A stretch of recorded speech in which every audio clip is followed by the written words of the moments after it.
All right, so what is today about?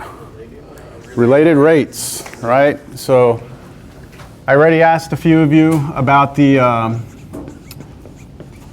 video, and the feedback I was getting was, the honest feedback is that it was a bit repetitive, which I think I overtalked that section a little bit. I would agree with that. But I was really trying to illustrate the idea that we're looking at, we're not looking at things like a circle that's just sitting there not doing anything. That's trigonometry. That's when you were in pre-cal. You looked at things that were static. We're looking at things that are moving around, changing, and we're trying to find the relationships between the variables within an equation as things change. So, when we did implicit differentiation last week, what was the most important thing? Let's see if... Oh, we had to get dy dx, right? We had to show up, is that what you're saying? Kind of. I illustrated it with a story. What was the most important thing when you're differentiating something? Change. Respect to what? With respect to what variable? That's always the key, is what is the independent variable in the problem.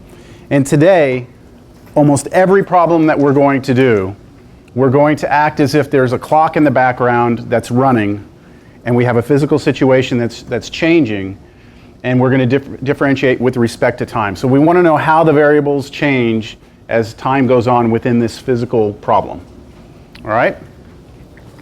So let's take a look at our first example. Now this was the circle that was changing, that was growing, right?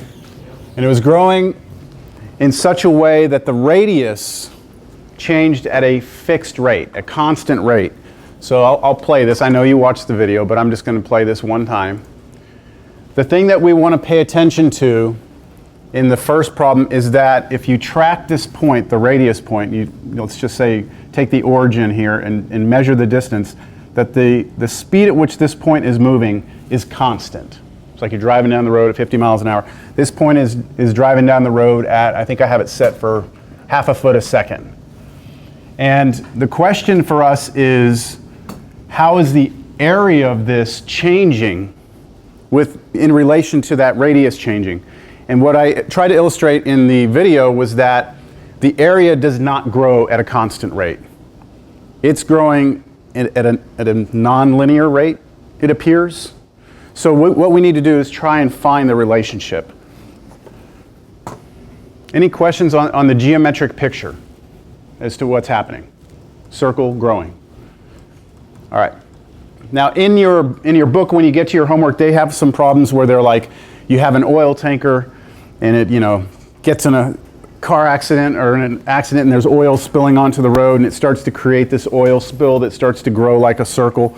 That would be more of a real world physical problem, but for us we're just starting out circle growing, that's it. All right, so here's the problem, and I have this little worksheet for you today, and this is just a guide. That's all it is. I'm not going to provide you this on a test when I ask you for related rate problems. It's just for these first few problems to get us, make sure my mic is on, okay, to get us into like a pattern of how we're going to do these, and then at some point we won't use this at all. All right.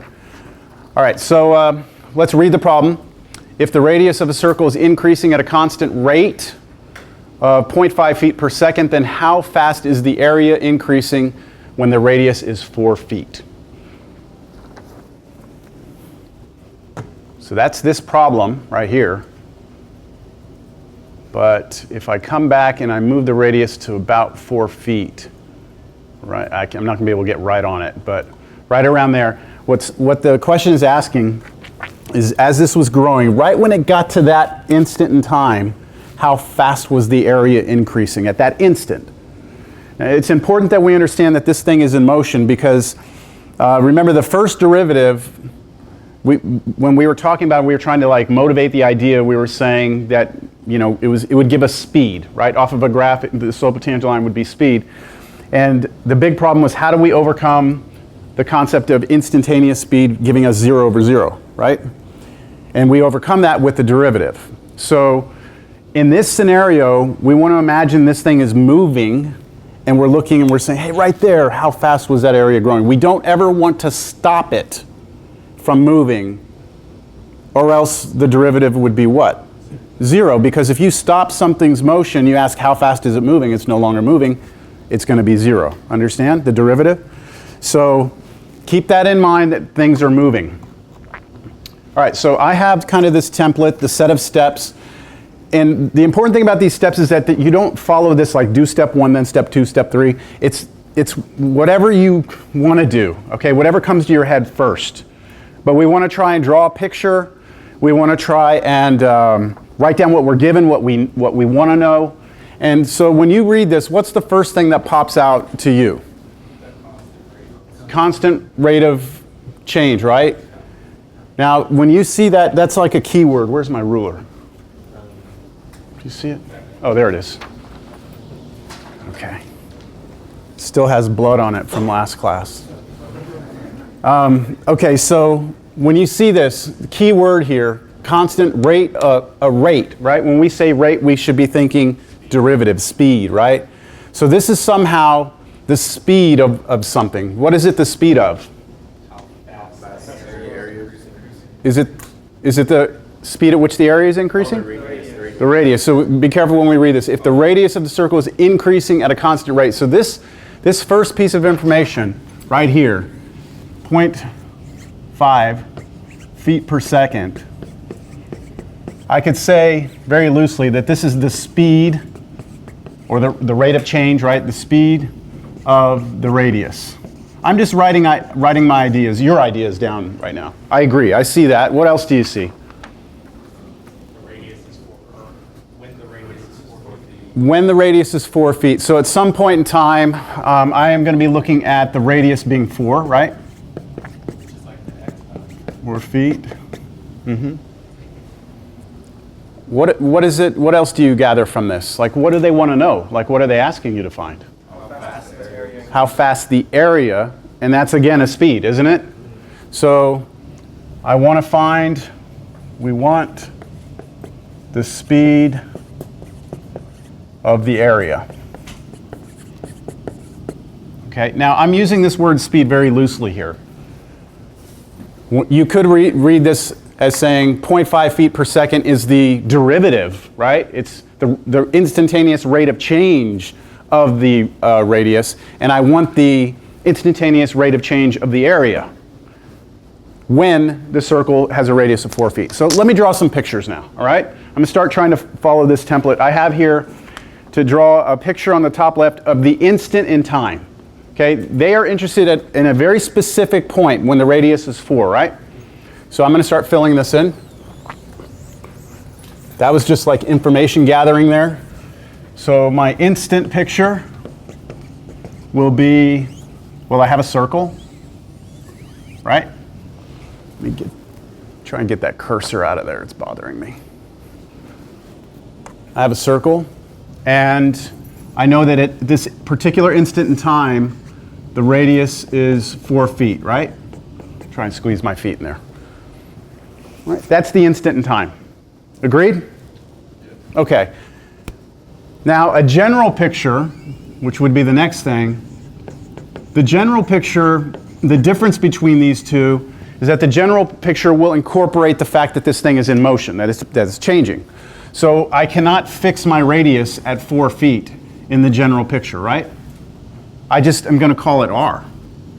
It's a variable r. It's the radius of the circle, and it's changing. So I could try and illustrate that this has motion to it by just, drawing some little arrows going out, and just so everyone knows, hey, look, this thing is in motion, right? It's growing. That's my general picture. And then I can start to list out the things that I want to, how do I write this here? What I'm given and what I want. So we kind of talked about this already, didn't we? What was I given? You were given the 0.5 feet per second. And that was the derivative. That was a rate of change of what? The radius, but see, we've actually assigned a letter value to the radius now, haven't we? We were calling it r. So I want to write that down. I'm going to leave a space in front of it. You tell me, how should I write this in front to tell you that's a derivative of something? Good, r prime, but let's use Leibniz notation. dr dt, very good. Because dr dt tells us that this number represents the rate of change in r with respect to time. And you can even see it right here, right? Feet per second. Feet is a measurement of the radius. Seconds is a measurement of time. Was that a stretch or? Okay. Everyone good with that? Yeah. Okay, good. Now, what do you want to know? How fast the area. So again, the rate of change of area. How could I write that? dA dt, because we want it with respect to time again. So dA dt is what I want, but I want that at a very specific point in time. When what is happening? When the radius is 4. So underneath this I'm going to write when, I should write it, I should spell it correctly. When r is 4, right? I don't want to write just like when 4. I want to say what it is. When r is 4, right, is when I want this. And this right here is pretty much done. We've set it up. All right, we're ready to start doing the math.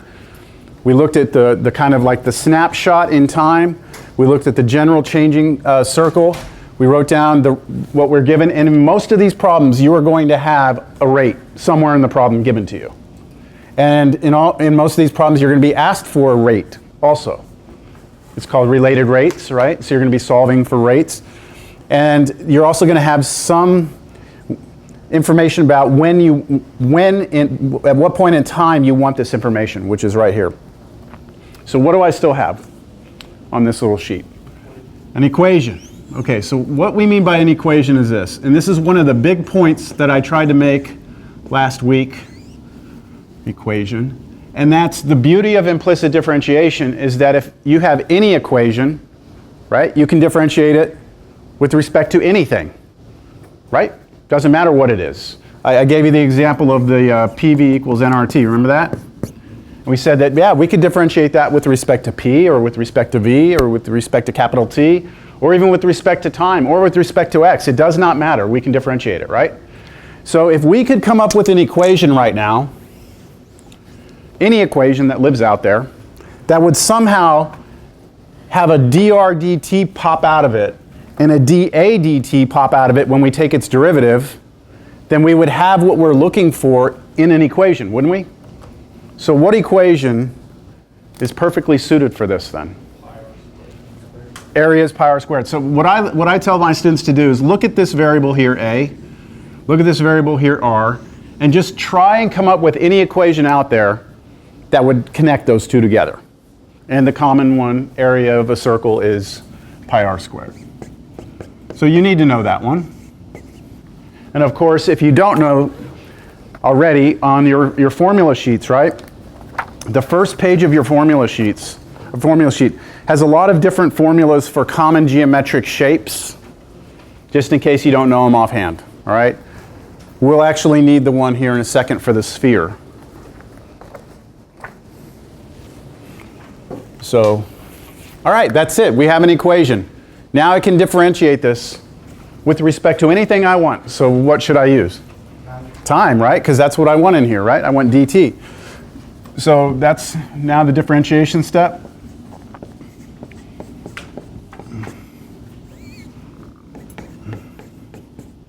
And remember, I'm taking the derivative with respect to time. That's what I'm going to do, right, for this equation.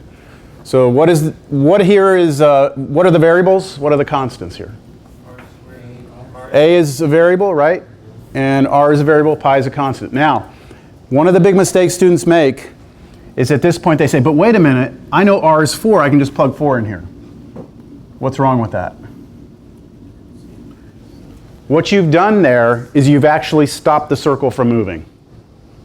And then after you stop it, right, you fix the radius at 4, then you ask yourself, well, how fast is it changing? And you're never going to get an answer. You're going to get 0, aren't you? So what we need to do is differentiate prior to fixing it in time. And I believe in the steps in the notes it says that, to be careful to not differentiate, or don't plug anything in until after you've differentiated. So let's do this. Go ahead, take 30 seconds and write down the derivative, and then I'll make sure that everyone got the same thing.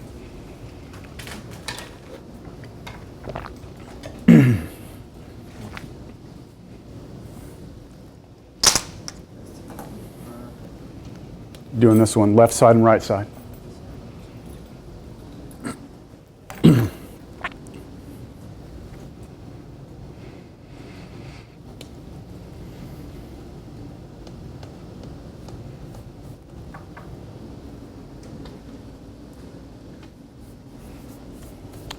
Since we're not having a quiz today, I'm just going to pass around the sign-in sheet.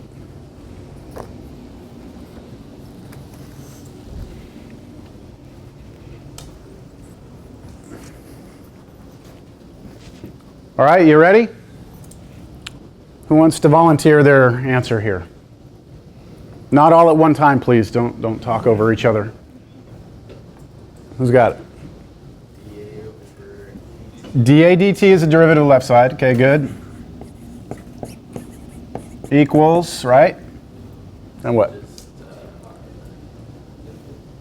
You want to keep going? No, you don't want to go out there? 2 pi, I heard 2 pi. Yes, 2 pi r. dr dt. Okay, so good. Remember, pi is a constant, right? So since it's attached to a function, it's just going to come for the ride. So I have pi, it's going to come for the ride. Now I'm just taking derivative of r squared, which is 2r, but because of chain rule and because we're differentiating with respect to time, we have to go inside and take derivative of r. 2r and then dr dt. Is that clear to everyone? All right. That's why I was saying in implicit differentiation is so important. What are you differentiating with respect to? The only time that power rule would have turned into, the only time it would have ever been just 2r is if what? If I had been differentiating with respect to r, but I'm not. So I'm always going to get this to pop out. And that's a good thing, right? I mean, that's the whole reason we did this, because I wanted a dr dt, I wanted a dA dt, because that has something to do with what I'm given and what I want. So now what I do is I take a step back, and I take a look at this and I just kind of inspect it. dA dt, well, that's what I'm looking for, so I'm happy to see it, right? Happy to see this.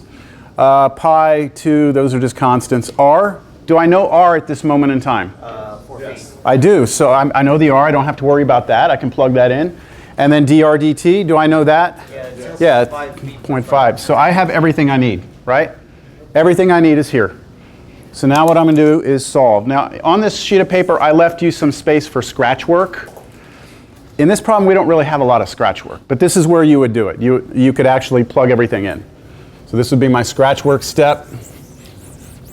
I'm just going to say SW for scratch work. And so I'm going to rewrite this equation, dA dt equals, let's write 2 pi instead of pi times 2. And then r we said was what? 4. And I'm going to do this, especially since we have an engineer in the house today. I'm going to do it by including my units on this one only, all right? And then I'm going to show you the way that I do it.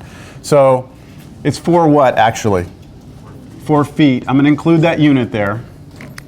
Times, so what? dr dt was what?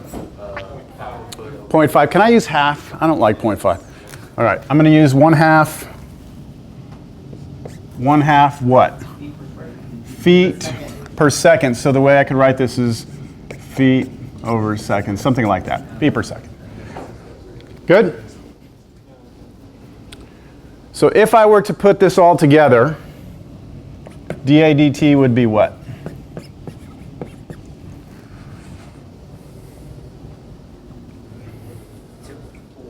We have to include the 2 pi into this equation? Oh yeah, just multiply this all out, right? Do all the numbers. 2 times 4 times half is 4 pi. 4 pi. 4 pi. And then you have feet and feet, feet squared. per second. And that's it. 4 pi feet squared per second. And that would be your solution. Now we could get that as a decimal, right? We could do 4 times pi on our calculator and figure out what that is, about 12 point something, right? And that represents how fast at that instant in time the area was increasing. Now, I did this stuff in red because, again, I want to be kind of thorough, but I'm going to show you the shortcut that I use that works for this. It may not translate into your physics class as well as it does here. And what I do, let's see, I want to keep all this stuff. Let me just do it underneath here. Instead of writing all the units down, I just put the 2 pi times the 4 times the half, right? And that's it. Those are just all the numbers. I multiply that out and I get 4 pi. And then I have to answer the question as to what the units are, right? And what I do is I go back and I look at this ratio. This was the change in what? Area. How do we measure things when it comes to units? How do we measure areas? Do we use feet or feet squared, right? Squared feet. How do we measure volumes? Cubic feet, right? So when I see that this is a measurement of area, I automatically know it's a squared unit, and I just go back into the problem and look at, like, what was the unit I was using in the problem? Miles, feet, inches, what was it? Feet, right? So I know that this is automatically going to be square feet over, and then I look at my time unit, right? This is time, and time here in the problem was measured in seconds. So I do it this way. I'm going to continue to do it this way throughout the rest of the class, just because the units can get kind of messy in our math, and to me that's more straightforward. Okay? But it's I guess, creating weaknesses in your dimensional analysis. All right. Should we move to the next one? Yes? No questions on that? Now look, these first two are very straightforward. There's not a whole lot going on here. It's very direct. It isn't until we get to about the fourth example that we start to see some of the inherent problems we're going to run into. All right, for the second one, what was the difference? Anyone remember from the video at all the difference between the first one and the second one? The second one's growing slower or something like that, right? Isn't it the area grows faster? It's the area that's growing at a constant rate in this one. So the area grows at a constant rate, which means if you were to track this point right here, it's not moving at a constant rate. And we're doing this problem backwards. They're giving us how fast the area is changing, and we want to know how fast the radius is changing. So it's flipped over. Okay, so let's look at how the wording is for this.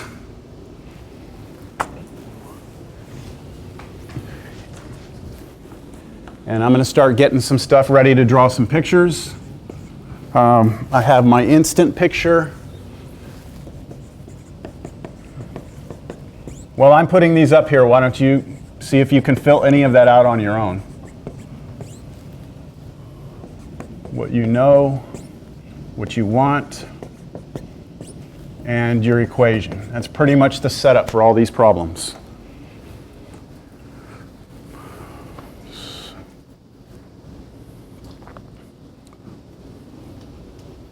What does your instant picture look like? Circle? Anything else? Yeah, so the last one I put R as 4, right? Because I knew the radius was 4, so I could label the radius on here as 4. But in this problem, at the instant in time, they don't tell me what the radius is, they tell me what the area is. So all I'm going to do is below this, I'm just going to write down A is equal to 5 square feet, right? I can't really label the picture with the area. I mean, I could like shade the whole thing inside and say that's 5. But is that good enough for me to put A is 5 underneath? Okay. Now, in general, I still have the circle, right?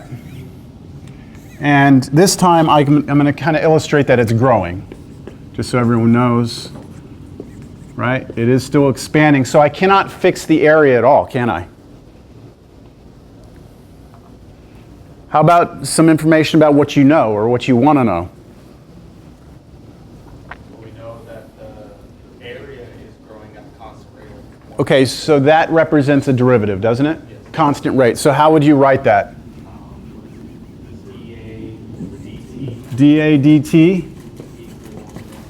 1/5 square feet per second. Perfect. Now look at, I used capital A here for area, and that matches the A that I used over here, so I'm using the same letter to represent, right? That'll come up later when we're doing triangles. You have to make sure your letters match your sides.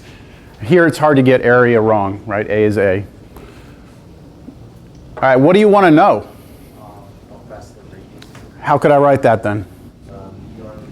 dr dt is what I want, so I'm going to put a question mark. And when do I want that? At 5 feet squared. At what's 5 feet squared? You could write at or when, whatever makes more sense to you. At A is 5 feet squared. I'll put when. That makes more sense to me. All right. Are y'all kind of getting how I'm using that sheet that I gave you to kind of like give you a template? But like I said, when it comes to the test, you're just going to have this like programmed already into your mind. Like I'm going to draw what's happening at the instant. I'm going to draw a general picture. I'm going to write down what I know, what I want, the equation, differentiate it, solve it. Anything else that I'm missing before I do the equation? Same equation, right? Yeah. Right, because I'm trying to relate this variable A with this variable R. So I'm going to use the same exact equation. I have A is equal to pi R squared. And is my derivative going to be the same? No. Am I still differentiating with respect to time? Yeah. So it should be identical, right? Should be. Implicit. I'm going to do the derivative with respect to time of this.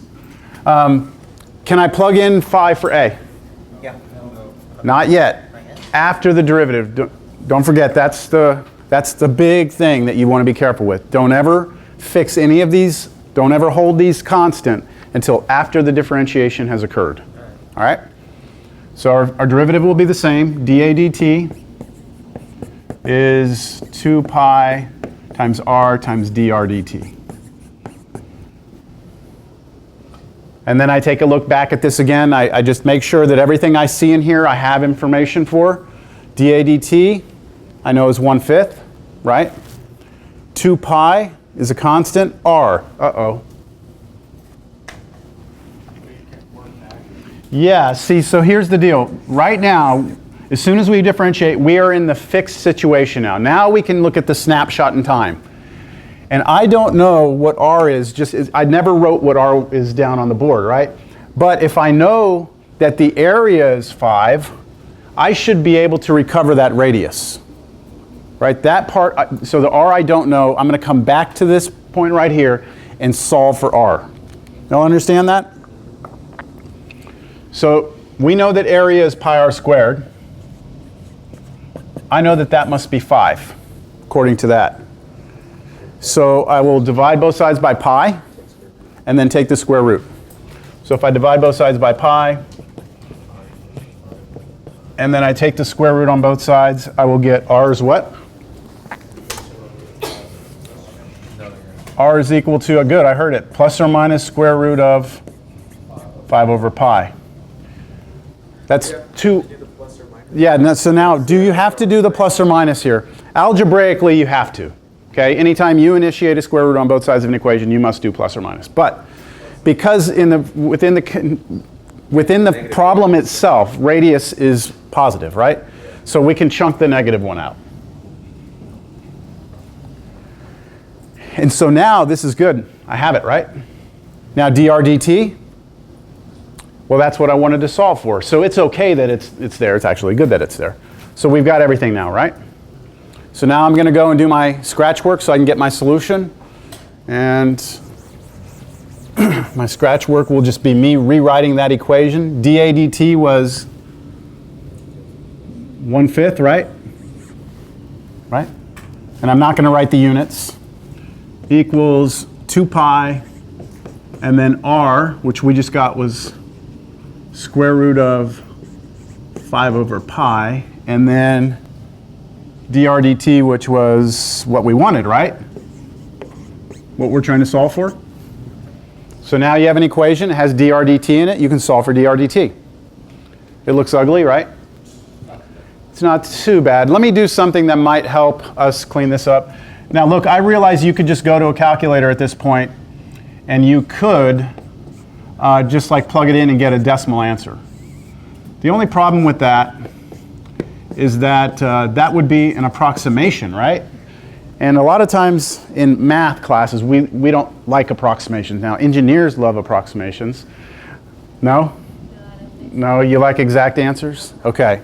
So the engineering department would prefer you to keep it as an exact answer. All right? So that way you don't create rounding errors and the plane falls out of the sky. So what did I do here?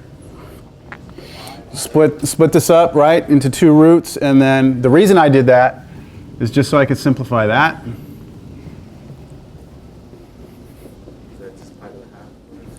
That's pi raised to the 1/2, which is just square root of pi. I raised it 1/2. Yes. So pi to the 1 over pi to the 1/2 is what that is, right? Just this right here. Same base, different exponents, subtract the exponents. 1 minus 1/2 is 1/2.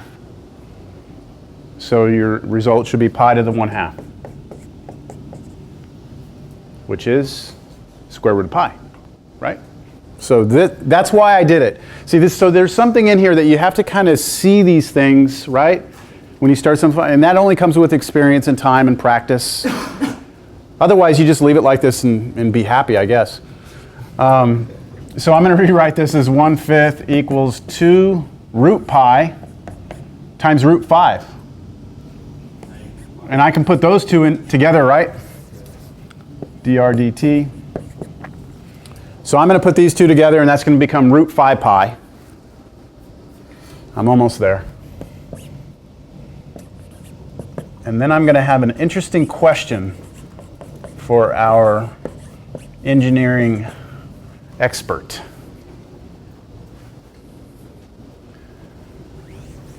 I would divide both sides right now by 2 root 5 pi.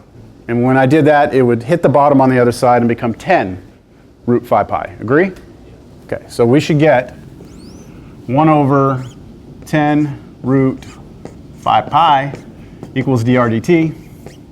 And this is all my scratch work right here. I'm about to go put my answer. But my question is, are the engineers happy with this answer? Or do you not like roots in the bottom? You don't like roots in the bottom?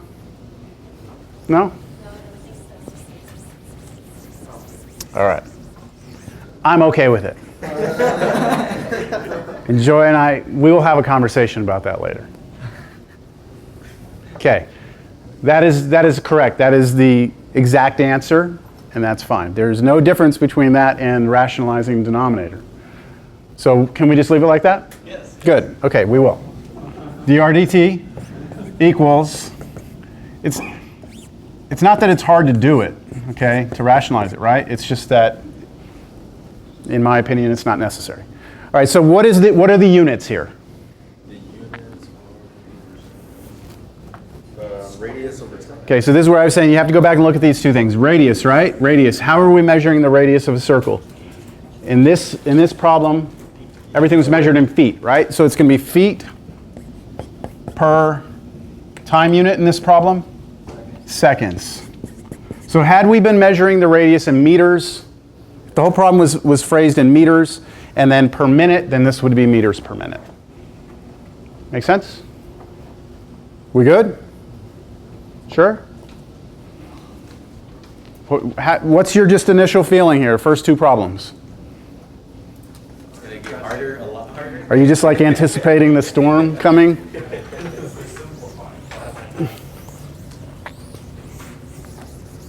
All right. The next example, yeah, return the screws now. So the next example, all we're going to do is just change the actual object. Instead of it being a circle, we have a sphere. I know it's hard to see that three-dimensionally, but we have a sphere. It's growing at a certain rate, right? So thank you, Joy. See ya. We're going to have an interesting conversation later. I felt like you were like interviewing her or something. Really? I felt like you're the one observing her. Oh, no. I like I'm that. curious about the engineers, why they would want to rationalize that. Same reason we had to rationalize the denominator every. Did I? I didn't want to say why I'm okay with it in front of her because I didn't want to insult her intelligence. She's a very bright person. But have I explained to y'all why it doesn't matter? I know some of you I may have, but let me explain it because I think it's important. A lot of you have been told like you can never have that. Like you must do what? You have to multiply that by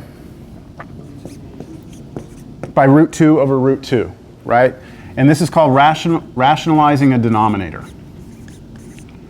And what happens here is when you multiply across, you get root 2, and on the bottom, you just get 2, and now you no longer have a radical in the denominator. But it's the same answer. Like if you get on your calculator, you type that in, you get on your calculator, you type that in, you'll get the exact same answer. So how many of you, just show of hands, were told not to leave it like this? Okay? Anybody tell you why? Okay, so let me explain to you why, and then I think you might agree with me. Before calculators, before computers, this all had to be done by hand. And when you go back and you think about division, like 15 divided by, let's say, 6, right?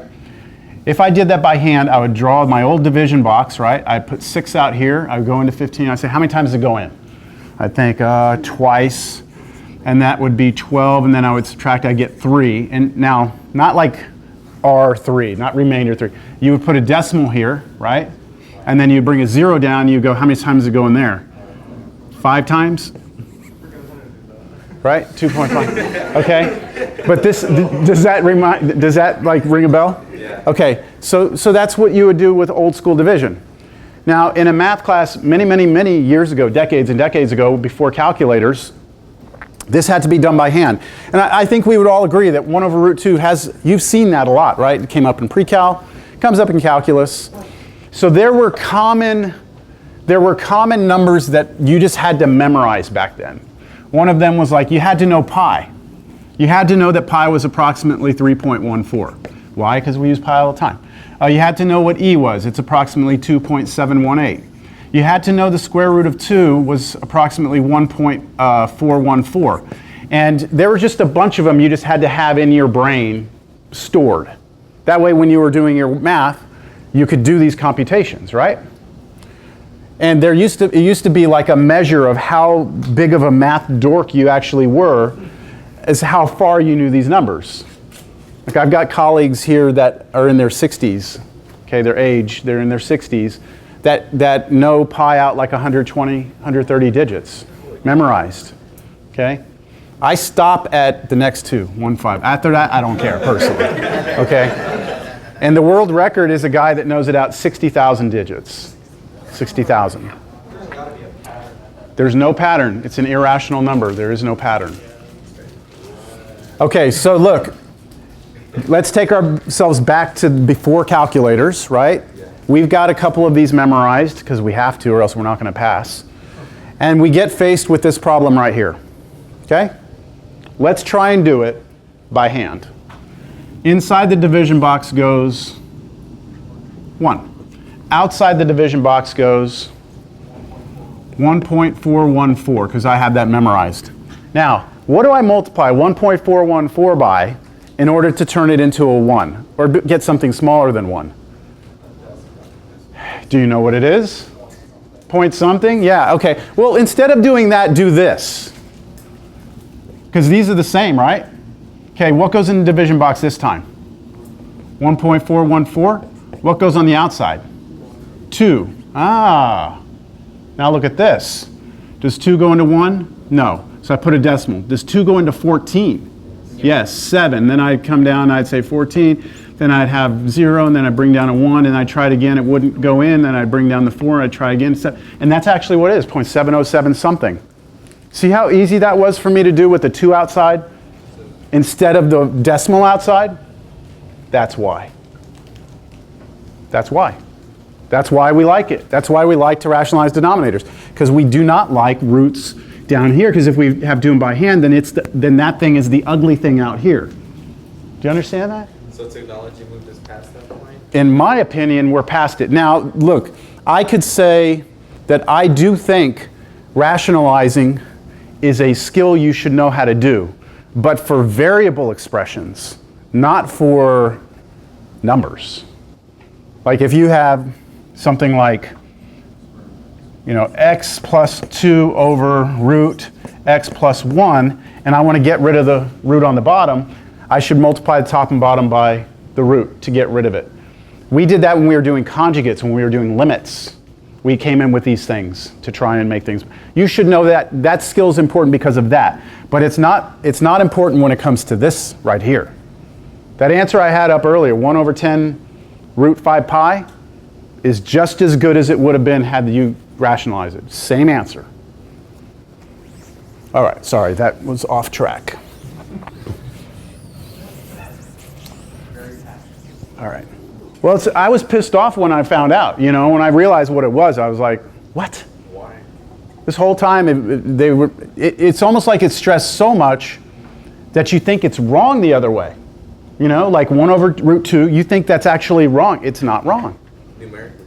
It's numerically exactly the same. Okay. Not from me, not from me. All right, so let's take a look at this one. You have a radius of a sphere. So now we are in a 3-dimensional object instead of that flat circle. The sphere, the radius is increasing at a constant rate. So let's just start putting stuff down here. Instant, general, what we what we know, what we want, our equation. So what do you want me to start with? I don't care. You tell me. What comes out to you? Whatever. You tell me. What do we know? The radius is increasing by 2%. The radius is increasing at 2 feet. How would you like me to write that? dr over dt. dr dt. You've now committed yourself to the variable little r as being your measurement of radius, right? Okay, so you've created a variable there. You understand that, right? All right, what else? We want the instantaneous rate of change of the volume, right? How fast? Fast is the speed. How fast is the volume increasing? dv dt, right? When do I want to know that? When the volume is 36 pi cubic feet.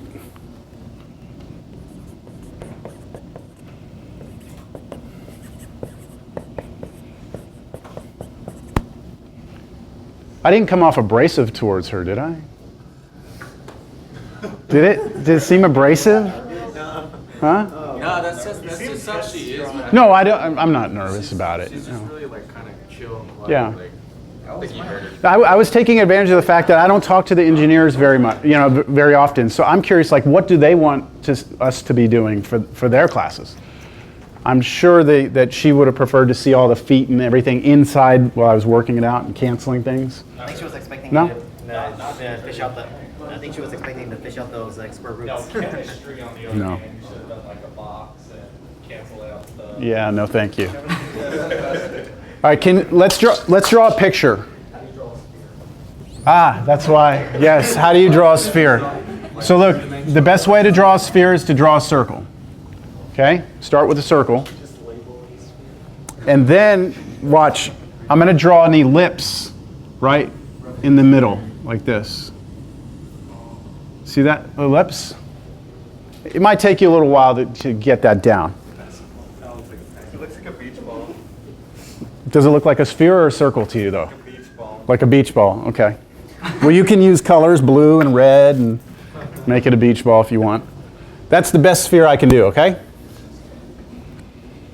And I have a center of the sphere, which I would put here. All right. Should I label any of this? At the instant in time, what do I know? Is there something I know about the instant in time? The volume is 36 pi. Feet cubed.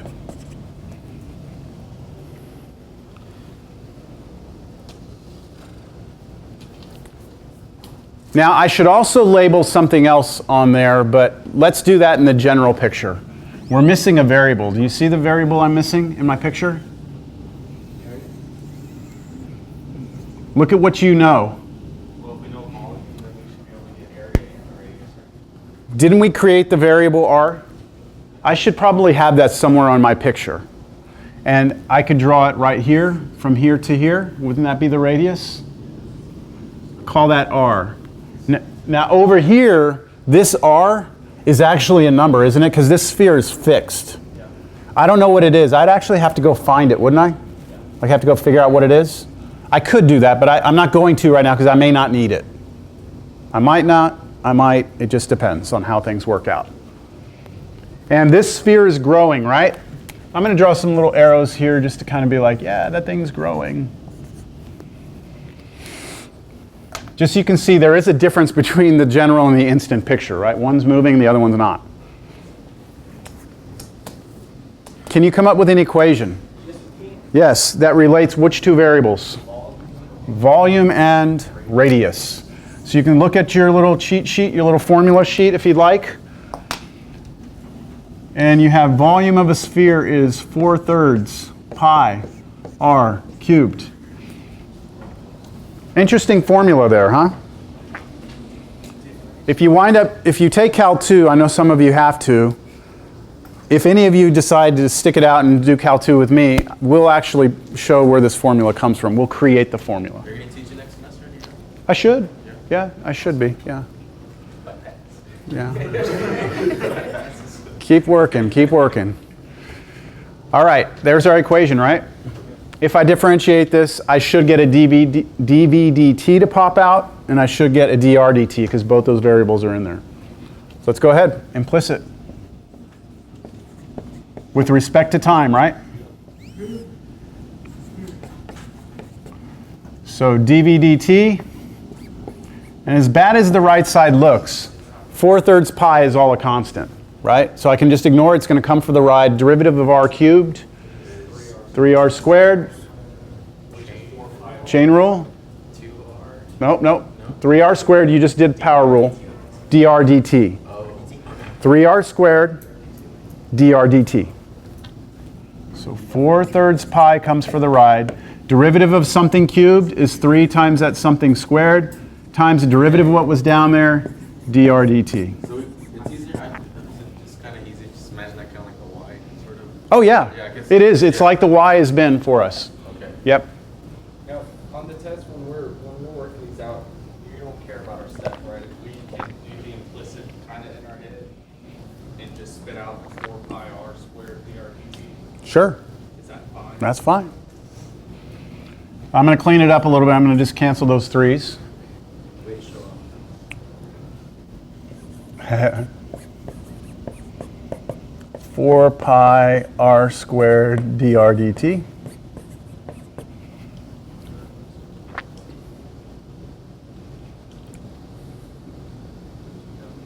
Good? Let's check though. dv dt is what I'm looking for, so I'm happy to see it. Uh-oh. R. I need to know R, right? In order to do this problem, I'm going to need to know R. So now I have to go back over here to this instant in time where I knew what the volume was, right? And I have to go solve for R. So I'm going to do that right in here. I'm going to use this, and what will I write down? What is equal to 36? I know, but I need to solve for R. 4 pi r squared. You use this, right? If this is what V is, then 4/3. Wasn't it 36 pi? Yeah, sorry, I forgot the pi. 4/3 pi r cubed. And now,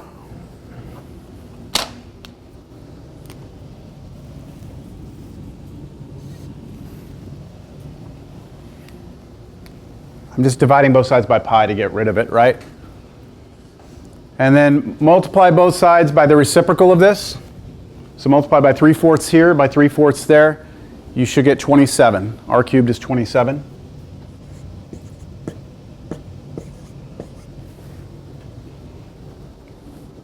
Any questions on that step? I'm a little lost on that little step. Do you just like multiply that Multiply both sides by 3/4. Okay, If I multiply left side by 3/4, I get a 1.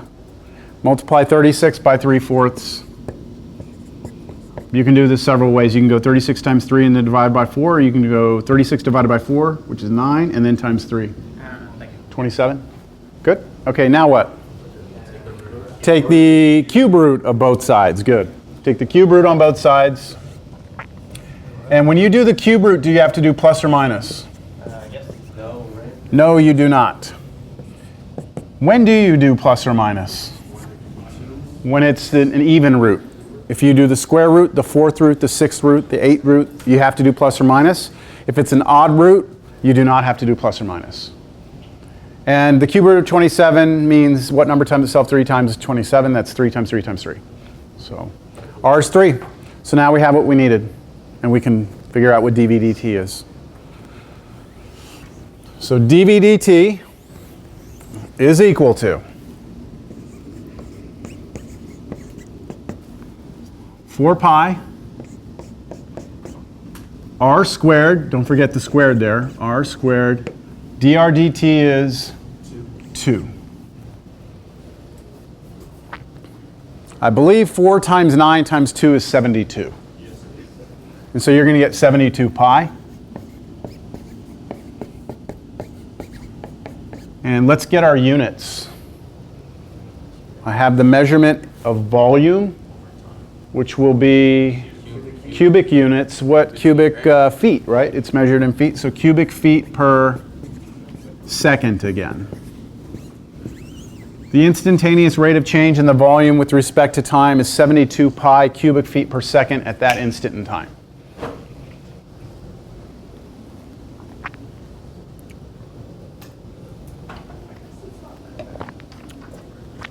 Does it feel like we're only halfway through class? Yeah. Does it feel like only halfway? All right. I know we are, but it feels like we should only have like 10 minutes left. To me. I think you only want to have 10 minutes left. Yeah. Oh yeah, and I didn't mention at the beginning, we have today, we're doing this again on Monday, but your test is on Wednesday of next week. This will be on the test. What I'm thinking I might do is on this test that's coming up on next Wednesday, of just giving you kind of a basic problem. And then maybe on the next test giving you one that's a little more involved. That way you have some time to actually practice this.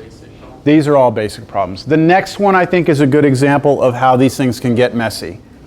And it doesn't look like it's that bad. The problem is very similar to the one we just had. So read that. Still a sphere.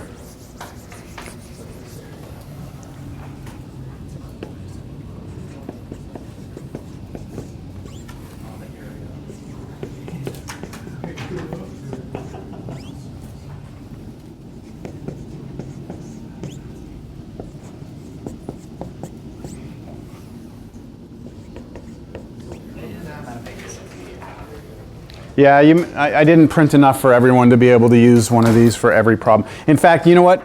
If you have one of these, I wouldn't even use it for this one because there's going to be a lot of work that we have to do. A lot of scratch work on this, not enough room on this paper for it. Can you post that one in the files so I can print that out for myself? Yeah, I should be able to do that. All right, you ready? Let's talk about it. The surface area of a sphere is increasing at a constant rate of this. Okay, so would you like me to write anything down because of that? Well, yes, dA dt. Okay, you want to say A for surface area? Everyone agree? We can use A for surface area.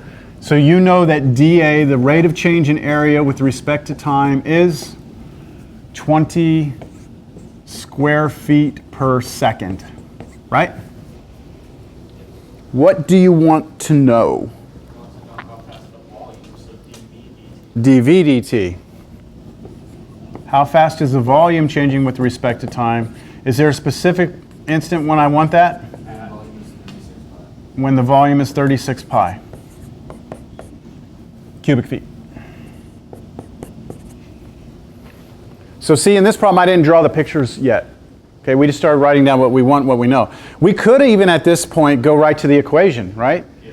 If you could actually connect these two variables together. Yeah. I am going to draw the instant and general picture though, just to have it. I have the instant, looks very much like we did last time. Volume is 36 pi cubic feet. And then this one over here, circle, all I know is this thing's growing, right?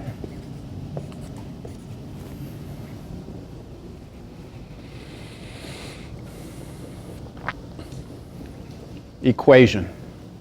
What about the equation? So is there volume or volume area? You must connect these two together, right? The volume of a sphere needs to somehow be related to the area of the sphere. So can you use two? Like, You have two formulas, don't do you? one to solve for one and then It's a great idea. Let's see. I know that the volume is 4/3 pi r cubed. And I know from the formula sheet that the surface area, right, you just look at it on your formula sheet, surface area is 4 pi r squared. What would be the problem or the issue if I just worked with this formula? I don't have area in there. And not only that, if I differentiate this, I'm going to get a dvdt to come out, but I'm also going to get a what to come out? A drdt. Do you know anything about drdt? No, nothing about drdt. So not only are you going to not have a in there, you're going to have drdt, which you know nothing about. This one over here I don't want to use either because I would get dA dt out, but I would not get dV dt, would I? And I would also get a dr dt out, which I know nothing about. so can you solve for one variable for each one instead of equal to each other? Yeah, there's actually two different approaches to this problem. I'm going to show you one of the approaches, and that is, let's take this equation and solve it for r. Just algebra here. Let's take that and solve that for r. Whatever we get for r here, I'm going to take that answer and I'm going to plug it in for that r right there. Then that new equation I create should no longer have r in it. It should have v's and a's only. That's what we're going to do. And this is where it's going to get a little messy. All right, so let me work with this. If I solve this for r, I'll first divide both sides by 4 pi. Right? Then I'll take the square root on both sides. I'll have plus or minus, but I won't concern myself with that, right? Because r is going to be a positive number. It's the radius of a sphere. And that's r. That's not so bad. It's just square root of a over 4 pi. That's it. Then I come back to volume, and I plug that in for r. So when I come back here, I write volume equals 4/3 pi, and then whatever r is cubed. But r was square root of a over 4 pi. I know this is getting small on the board here. I'll write it a little bigger over here because we got to do a lot of work to that. That looks pretty ugly, doesn't it? I agree. That looks bad. Volume equals 4/3 pi. Then how about this? How about a over 4 pi to the 1/2 to the third? Is that the same thing? I can rewrite that square root as a 1/2. Why would I do that? Because now You can just multiply. That's right. You can multiply these two exponents together. 1/2 times 3 is 3/2. So I'm starting to try and make this look a little nicer. I have not even attempted the derivative, right? Just trying to come up with a better looking formula.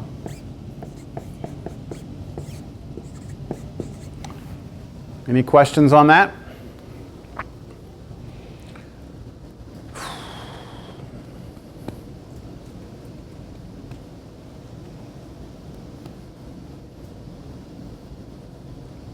I could keep simplifying. It's up to you. If you were doing this, do you think that at that point you would be like, okay, let's take the derivative? Yeah, you think so? Yeah, we could do it.